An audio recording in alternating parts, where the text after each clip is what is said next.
You're sharing this planet with dinosaurs right now. Every sparrow on a wire, every pigeon on a ledge is technically a dinosaur. Science says so. Birds made it. Their cousins didn't. 66 million years ago, a rock roughly the size of a mountain came down off the coast of Mexico. In about a day, 3 out of every 4 species on Earth were gone, including every dinosaur that couldn't fly. Here's the part that keeps paleontologists arguing. The exact spot it hit might be the only reason that happened at all. Wrong place, wrong angle, and the story could have ended differently. So what if it did? What if the asteroid that ended the age of dinosaurs missed? Rewind to the late Cretaceous. Dinosaurs weren't fading out. They were still diversifying. Armored ankylosaurs, horned ceratopsians, feathered raptors, tyrannosaurs at the top of the food chain.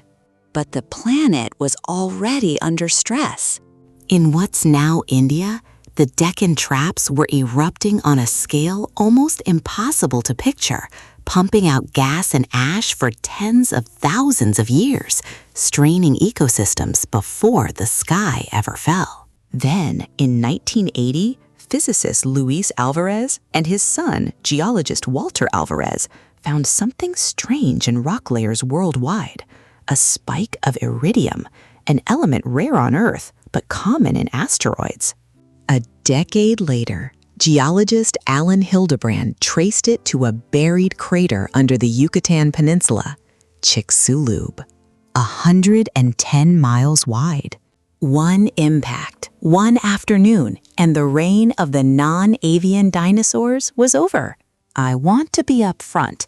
Everything from here is one plausible path through real science, not a prediction. Nobody alive can tell you what actually would have happened. But we can reason it through honestly. Here's the twist, and it's grounded in real geology. A 2017 study modeling the impact found something unsettling. The asteroid didn't just hit Earth, it hit a very specific kind of rock. Yucatan's seabed was rich in hydrocarbons and sulfur-bearing minerals.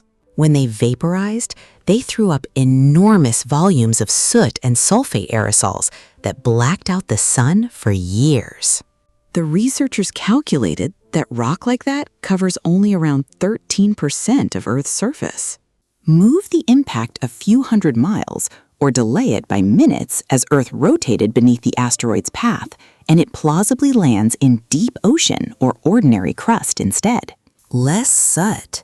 A shorter, milder impact winter. Enough sunlight survives for photosynthesis, and the food chain doesn't collapse the same way. That's the hinge this whole timeline turns on. This alternate outcome hinges on 2 or 3 real factors, and they build on each other. Start with a milder impact winter, mild enough that plant life and the animals eating it don't fully collapse. Then ask whether mammals still outcompete dinosaurs the way they eventually did in our timeline. Mammals and dinosaurs already lived side by side for over 150 million years, and mammals mostly stayed small the whole time. Fossils like Repenomamus, a badger-sized mammal found with a juvenile dinosaur in its stomach, show they were opportunists rather than dominant. Most likely, without a mass extinction clearing the field, that balance holds. And then's the brain question. Troodontids, small feathered predators, had unusually large brains for their body size, among the highest of any dinosaur measured. Let that trend run for tens of millions more years, and some paleontologists have wondered how far it could have gone. That part is speculative. Follow the ripple through. Dinosaurs keep diversifying. Mammals stay in the shadows. Evolution keeps running the same real experiment for another 66 million years. So picture this world now, 66 million years on. It would not look like Jurassic Park. Evolution doesn't freeze, it keeps sculpting. Dinosaurs would have kept splitting into new forms the same way mammals did in our timeline, filling niches from tiny to titanic. Forests would likely still be dominated by flowering plants, since those had already taken over before the impact and co-evolved with everything eating them. Mammals plausibly stay small and nocturnal, the way they were forced to be for most of the Mesozoic, opportunists rather than rulers. And that brain size trend in Pteronatids. One paleontologist, Dale Russell, ran with exactly this idea back in 1982, sketching a hypothetical upright, large-eyed, dexterous descendant he nicknamed the Dinosauroid. It's a fun thought experiment, and it's also widely disputed by other paleontologists as too speculative and too human-shaped. The honest answer is we don't know if intelligence like that was even likely. What's most defensible is simpler. A planet still ruled by reptiles, mammals still waiting their turn, maybe forever. Here's what the real history teaches us. The dinosaurs didn't lose because they were failures. They ran the table for over 165 million years. That's more than double the 66 million mammals have had since.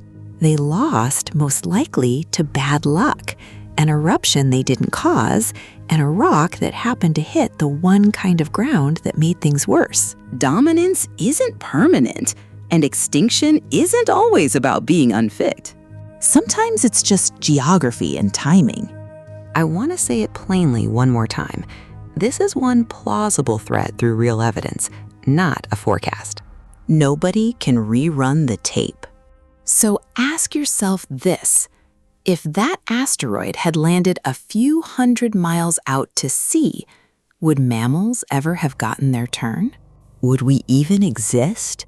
Tell me your answer in the comments.